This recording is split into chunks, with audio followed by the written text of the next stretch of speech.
বাজার লালা, ইয়াবার লালা, ফেন্সিডিলের লালা, হিরোইনের লালা, চলচ্চিত্রের নায়িকাদের লালা, এইসব চা বাজার লালা বাদ দিতে হবে, বিড়ি বাদ দিতে হবে, সিগারেট বাদ দিতে হবে। হালুয়া ফুলজান জাহানে ভাইয়া মিষ্টি খাওয়ার মুখ কান লাগে, সব মুখ দিয়ে মিষ্টি খাওয়া যায় না। কথা কর, এই মুকালার ভিতরে ডায়াবেটিস আছে 32। বডি ভালো, হাই কোয়ালিটির বডি, কিন্তু ডায়াবেটিস 32। ওই লোকটা কি মিষ্টি খেতে পারবে? পারবে না। মিষ্টির দোকানের সামনে দিয়ে হাঁটলেও তার ডায়াবেটিস বেড়ে যায়, ঠিক না? কাজে হালুয়া খুব সবাই চলে যায়, স্টেজ বাড়া হুজুররা থাকবে, আমার আকারে ধুয়েটি চলে যাচ্ছে, খিদে লাগছে। বড় বড় মোটা মোটা কয়েকজন হুজুর আসেন স্টেজে, স্টেজের ওজন বাড়াইতে উলামায়ে কিরাম। আল্লাহ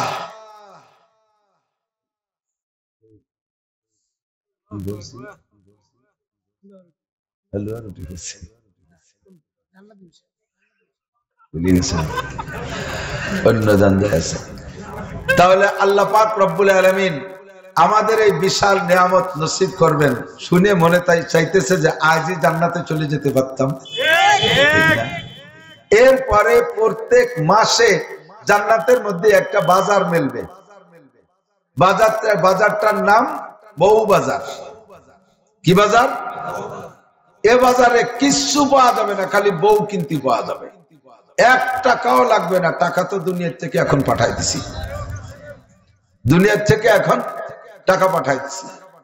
এই টাকা দিয়ে কিনা হবে ওদিন যাইয়া প্রত্যেক মাসে এক একজন জান্নাতি পুরুষ 1000 করে বিয়ে করবে। না বাপ ভালো না, খুশি হচ্ছে না, কমে যাচ্ছে না, ভয় পাচ্ছে না যে আমার চাচা দুইটা বিয়ে হইলে সেই দুই চাচির দাপটে বাড়ি থাকতে পারে না, 12 মাস কাল তবলিগি খায়, আর এত বউ বাড়ি থাকলি তো বেস্টে বউকে ছাড়ি দিয়ে চলে আসা লাগবে। এক ফোটে এই টেনশন করা লাগবে না। আমি হাসাহাসির গল্প না, বুখারী শরীফের কিসসা শুনাই। জান্নাতি নারীরা আপনাকে আনন্দ দিবে। তারা বলবে নাহনুল খালিদাতু ফালা নাবিদু, নাহনুন নাইমাতু ফালা নাবআসু, নাহনুর রাজিয়াতু ফালা নাসকাতু, তুবা লিমান কানা লানা ওয়া কুন্না লাহু। জান্নাতি নারীরা বলবে আমাদের সতীনে সতীনে কোনো গ্যাঞ্জাম নাই, আপনার সাথেও কোনো জয়জামেলা নাই, আমরা চিরকুমারী চির সুন্দরী থাকবো এমনই আজীবন কাল। কোনোদিন আমাদের রূপরেখা চেহারা পরিবর্তন হবে না। আমাদের জীবনেও কোনোদিন একটা ফেয়ার এন্ড লাভলি কিনে দেয়া লাগবে না, লাক্সাবান কিনে দেয়া লাগবে না, আমাদের জন্য আপনার কোনো বাজার ঘাট করা লাগবে না, শাড়ি চুড়ি কিনে দেয়া লাগবে না। স্বামীর সাথে গ্যাঞ্জাম হয় যে কয় কারণে, তার একটা কারণে আমার সাথে আপনার সাথে আমাদের ঘটবে না। আমরা সতীনে সতীনে গ্যাঞ্জাম করব না। নাহনুল খালিদাতু ফালা নাবিদু, এবং আমরা আপনাকে ছেড়ে চলেও যাব না, কোনোদিন চিরকাল আপনার সাথে থাকবো। নাহনুন নাইমাতু ফালা নাবআসু, আমরা চিরকাল আপনাকে সন্তুষ্ট রাখবো, কোনোদিন আপনার মনে কষ্ট দেব না। তুবা লিমান কানা লানা ওয়া কুন্না লাহু, আমরা বড় আনন্দিত, আপনিও বড় আনন্দিত, আমরা উভয় ভাগ্যবান আপনাকে পাইয়া, আপনিও যেমন আমাদের পাইয়া ভাগ্যবান সন্তুষ্ট আছেন। এমন করে কোমর দুলাই দুলাইয়া, মাজা নাড়ায়, ঘাড় নাড়ায় নাড়াইয়া আপনাদেরকে ড্যান্স করে করে গান শুনাইয়া আনন্দ দিবে। কোনোদিন তাদের ভিতরে গ্যাঞ্জাম হবে না। কাজেই ততাধিক স্ত্রী হওয়ার কারণে কোনো ভয়ের কারণ নাই। এত বউ কামাই করে খাবো কিভাবে, এত বউরে শাড়ি চুড়ি দেবো কিভাবে, এত বউ নিয়ে চলবো কিভাবে? আরে সে জায়গা যৌন ক্ষমতার কি কোনো দুর্বলতা আছে? আল্লাহু আকবার। সারা জীবন ভরে ওর ভিতরে আর কোনো কাম নয়, শুধু স্ত্রী নিয়ে আনন্দ করা। কোনোদিন আপনার যৌন শক্তিতে দুর্বলতা আসবে না, কোনো হারবাল খাওয়া লাগবে না, কলকাতা হারবাল চাই না, হারবাল কোনো ভালোর মধ্যে খাওয়া লাগবে না। আল্লাহর রহমতে চির যৌবন আপনার থাকবে। একটু বলেন না সুবহানাল্লাহ। এইগুলো জান্নাত। এত জান্নাতের আশায় আমরা এখানে বসেছি, জাহান্নাম থেকে নাজাতের আশায় বসেছি। কথা বলুন ঠিক কি ঠিক না? আল্লাহ পাক আমাদের সকলকে কবুল করে, বলেন আমিন। নবী পাক বলেন এই জান্নাতের মধ্যে 8টা জান্নাতের মধ্যে জান্নাতুল ফেরদাউস হলো শ্রেষ্ঠ জান্নাত। ওয়া ইযা সালতুম ফাসআলুল্লাহ, কিছু চাইতে হলে কার কাছে? আরে জোরে বলেন না, কার কাছে? নেতার কাছে, ডক্টর উসমানের কাছে, কি বলে ইউনুস সাহেবের কাছে, আমাদের উপদেষ্টা মণ্ডলীদের কাছে, দুনিয়ার রাজনৈতিক নেতাদের কাছে কাহার কাছে চেয়ে কিছু লাভ নাই, সবার পিছনে লাফায় ফলায় দেখছি।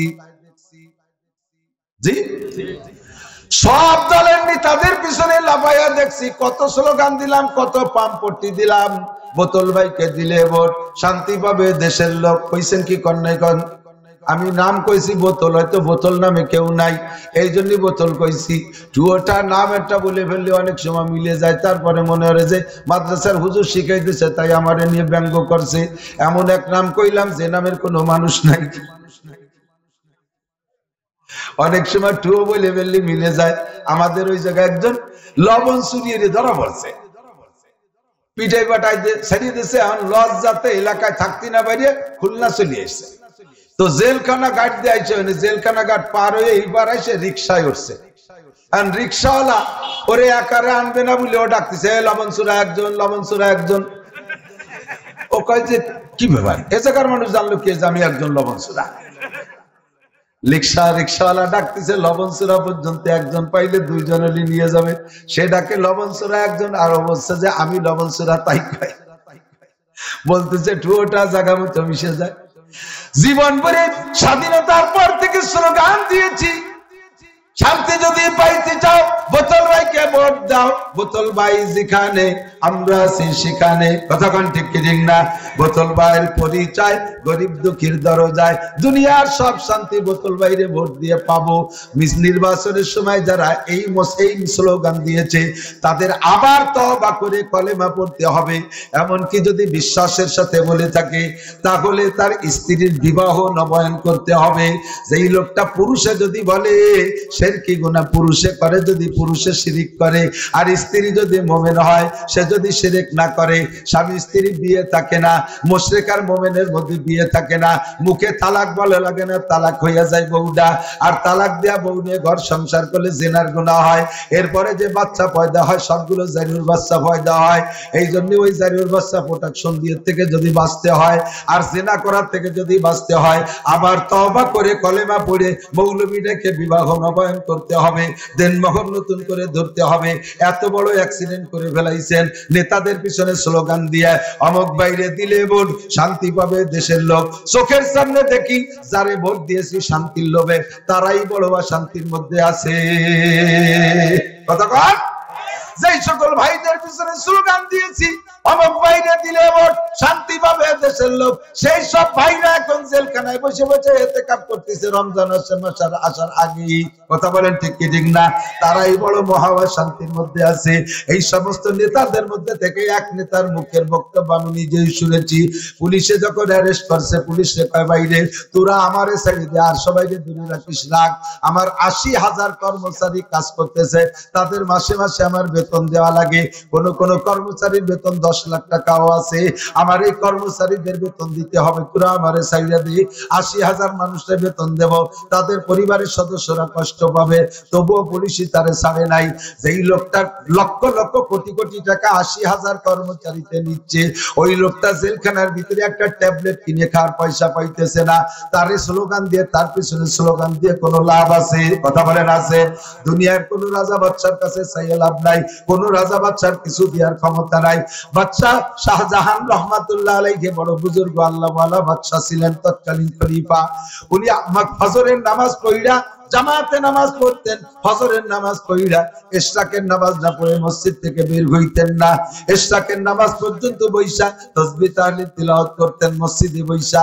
একদিন উনি এমন করে তিলাওয়াত করতেছেন, জিকির করতেছেন, ইবাদত করতেছেন, নফল ইবাদতের মধ্যে জিকির ফিকিরে মশগুল আছেন। ওনার একজন বডিগার্ড দারোয়ান মসজিদের গেটে দাঁড়াইয়া তার দায়িত্ব পালন করতেছে। বাদশার দারোয়ান, বাদশার গার্ড রাজকীয় পোশাক পরা মসজিদের দরজায় দাঁড়িয়ে আছে। ফকির একজন বাদশার বাড়ি যে হাত মারছে, বাদশা নামদার বাড়ি আছেন, আমি আপনার দেশের একজন ফকির, আমারে কিছু ভিক্ষা দেন। বাড়ি থেকে বলছে আমরা দিলে সামান্য দেব, বাদশা দিলে বেশি দেবে। বাদশা এখানে নাই, বাদশা মসজিদে আছে, তুমি মসজিদে যে চাও। ফকির মসজিদে আসছে, আইসে দেখি মসজিদের দরজায় খুব রাজকীয় পোশাক পরা একটা লোক, অথচ লোকটা বাদশার দারোয়ান। ফকির মনে করছে এইটাই হবে বাদশা, তার কাছে হাত পাচ্ছে।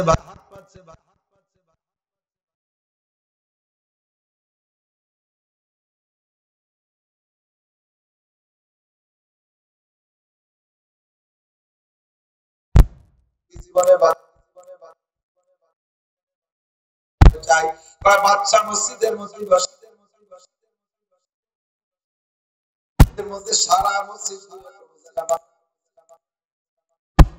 কোন জায়গা বাচ্চা পাই নাই তাকে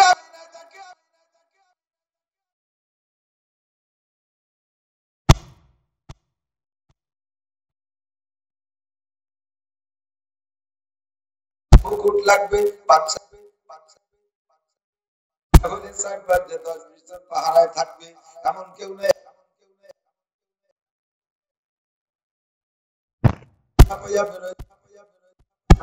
ফকির বাচ্চার কাছে